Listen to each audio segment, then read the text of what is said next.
on, Wolfpack Nation? Hope you're doing well today. And obviously, again, we promised you that we would have Jarius back on here. Again, for those who don't know, this is technically part 3 of the interview with Jarius Morehead as we recorded an episode previously with him, but through some technical difficulties and issues, with our recording software, it didn't record the NASCAR side, which honestly, that was one of the coolest things. And one of the things we wanted to get was really kind of asking about Jarius's story and getting to where he is working with Hendrick Motorsports with NASCAR.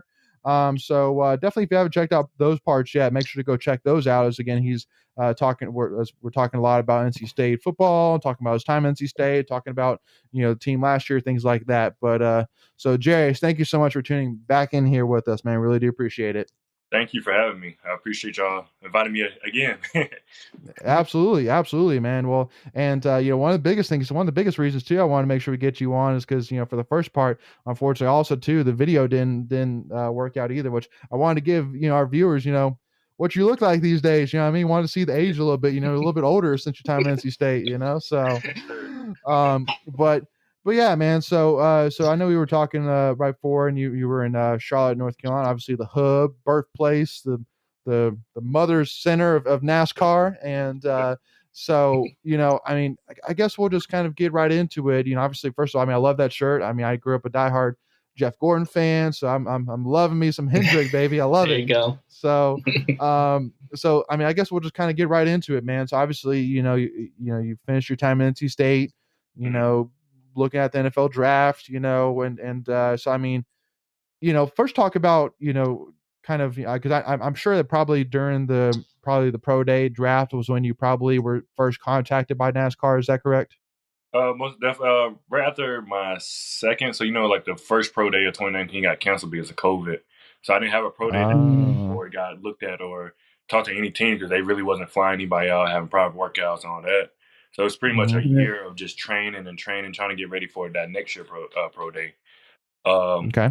Coming up to that pro day in 2020, we had it in March, the end of March, and it didn't go so well. Pulled my hamstring, and then just prayed, and I asked for an opportunity. And Hendricks called probably like 2 or 3 weeks after, and I was like, I don't know nothing about NASCAR.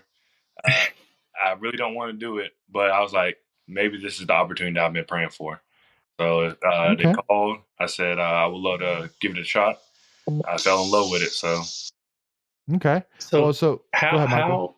Yeah, I was gonna say, how did they find out about you? Are they looking at like all NFL potential players and just kind of looking at those athletes and seeing who they can get? So pretty much their protocol is like they go find athletes that have been in like D1, D2, D3, guys that played or haven't played, or try to go to the NFL that didn't get the opportunity, but great athletes, great people, great people in the community, all that. And they go to each colleges and they just go out and recruit. It's just basically, it's the same thing as football. They go out, recruit, they try to get the best players. And you, like you said, you've been watching Hendricks. Hendricks wins. So they find guys that loves to win and love to compete. So yeah, no kidding. That's smart.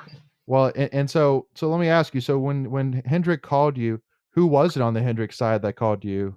Keith Flynn. He's the recruiter. He's like the guy that does like all the developmental. He has all like the backup team. He handles all the backup teams and with the Devo guys and all that. So okay, and you should tell him to give Icky a call. He'd be a great jack man. Nah, Icky's about to have a long, good career. I'm just saying that all that mass, man, his athleticism, man, one pump and that car's up, man. One pump. He doesn't even need it. Yeah. He'll lift it up himself. That's what I mean, though. So, yeah. So, I mean, because thinking back to, kind of a little bit of history here before we kind of really dive into this, the only player I know of in terms of recently that's gone to NASCAR side is Asa Watson, former tight end, was within state 2013. And I remember he tried, and I don't know where he is right now, but I just know I remember seeing like a year or two afterwards that he was, in NASCAR working with the pit crew. And so it's fascinating, for sure. And I'm curious too, so when so you said that you've never heard, so like you've never seen a NASCAR race before you got the call? I didn't even know like NASCAR, like pretty much NASCAR. Every team is in Charlotte. I was like, when I got here, I was like, Mhm. I did not know that NASCAR Hall of Fame's here. I'm like, I definitely did not know this. Didn't you go to the Belk Ball? I did, but I wasn't paying attention like that. I mean, I knew it was a NASCAR like stadium and all that, but I wasn't like paying attention like that. Yeah, that's okay. Fair enough. Yeah, no. So I mean, like, right after right after you got off that call, like, what was your reaction like? Did you like immediately pull up like a computer and go to YouTube and look up like what is NASCAR, watch videos and all that jazz? I started watching, just started googling everything, like every detail, like what do I need to learn, what I need to do. Try to look up combines that they had before, because when when I got the call, he said I'll call you back for some details. We having a combine and all that. So I was like, Hendrix Motorsports combine, and I said, yeah, let me look that up, make sure I'm prepared, Yeah. and make sure I'm ready to go when that combine comes. So, what man, yeah, see, so many questions are going through my head because this is I all know. crazy. But I mean, so combine. So Mhm. what so okay, so what all right, well here, first question. So Uh-huh. when you got off the phone with him, did he tell you what position of the pit crew that he wanted you in? Or Uh, like did he give you a heads up? he said that he knows I'm a big guy, like I'm around. He asked me how much I weigh. I told him like 220, all this blah blah. He said you could be a tire carrier, a tire changer, maybe jack man, but when you come in the combine, we're gonna look at you at everything. So that's what happened. Cool. Before we continue, I want to take a quick second to tell you about our sponsor, Flatlands Jessup Insurance Group, that has your whole world covered, with agents in 5 offices throughout eastern North Carolina to help you decide how much coverage you need.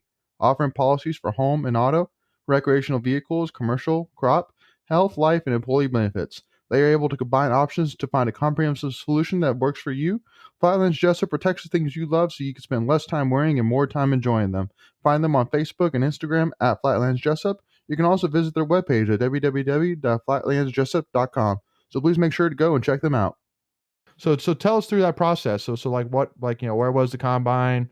Just give us the whole background of the combine. I'm very interested in that. Okay, so I mean, I don't know if y'all know, but majority of NASCAR, like everybody played football. All the coaches coach football, coach basketball, or even coaching NFL. One of our coaches that he's not there no more. He's at Gibbs. He coached Ricky Williams at the Miami Dolphins for like 5 or 6 years. So every coach there has Wow. a football background. They just come to NASCAR after football is done with. So the Uh-huh. combine is pretty much the same thing as the NFL combine. The pro days, it's 5, 10, 5, Yeah. bench, vert, quick shuttles. So everything that you see at the pro Crazy. is exactly the same. So you got, That's and then you got to crazy. go through like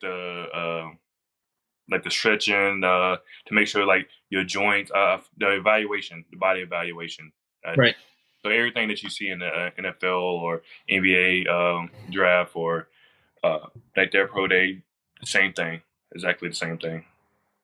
And so like in terms of a feel, what like did you like not only like the feel like was the feel of the combine different than your normal pro day, and also too like like was preparation like in terms of like how you prepare different at all? No, it's just like I knew I was gonna be in cleats, so I was like, okay, I gotta start working out in like basketball shoes or like running shoes. Because I was still training just to be ready just in case I get a call. Still like working on vert, still working out every day, still running. So it was on like Mm-hmm. I was like, oh, let me get ready for this. Like I was already ready and I already prepared for anything that happened at that combine. Wow. Yeah. And so I mean I'm assuming you completed the test and all that jazz. I'm sure you killed it. I mean obviously, Coach Thunder got you ready to kill it, so I expect no less. And then so like what? I'm sure like probably a couple days went by and then like cuz I mean, I'm assuming that is it a combine just for Hendrix or is it Hendrix, Joe Gibbs, the No, whole it's 9 just yards? for Hendrix. So guys, they trying to bring in for Hendrix. So they bring in like a new it's basically like I said, like college or NFL. They bring in new Yeah. guys every year. So Right. push the guys in front of them, make a new developmental group. In terms of like competition, cuz I'm assuming that probably on the phone, I mean maybe once you got to the combine, did you find out or like know ahead of time like how competitive it was? I mean, like is it like maybe he told you like yeah, like we're gonna have probably 100 people there, and we're only gonna take 10 of them. Like like did you know ahead of time kind of how competitive it was, and then I mean how competitive is it actually? Very competitive. Like I said, it's like ex-athletes, ex-college athletes, some guys that played in the NFL and then got cut or whatnot. He did tell me that Right. that year that I came in, it was kind of like a perfect timing because they were taking like 6 or 7 guys, but they ended up taking 3. But they was telling me it was like 6 guys they're gonna take, and usually the numbers be like 150, and they only picked 6. But this year it was only like 27, 30 guys, so like the numbers was like cut down, and they actually got like an opportunity to look at everybody and all that. So he told me ahead of Hmm. time of what was going on. Cool. Okay. And so how to work, so I mean, I guess you got the call, saying, hey, love to have you. Did they tell you then, like, what position like they wanted you at, being a tire changer? And then I mean, did they ask for like your input? Like, did you like going into it kind of have like a preference, if they asked you if you wanted an opinion? No, and then like after the one mini camp, they were like, we will give you a call back, and then after the mini camp, we had like a 1 day camp, which they brought us back, and we had another camp, like pretty much another camp. And after that, they were telling me that with a new style of pitting, that we was gonna try me at the tire changer and then tire carrier also. So it's like you gonna do multiple positions. Cool. And because I mean, at the time, were you still living in the Raleigh area? I'm assuming. No, I was living in Winston Salem, so it's like whenever I had the Okay. camp, I would drive up here and all that. They would pay for hotels, everything. So it was like it was nice. So Daggone right they are. They're making money. So,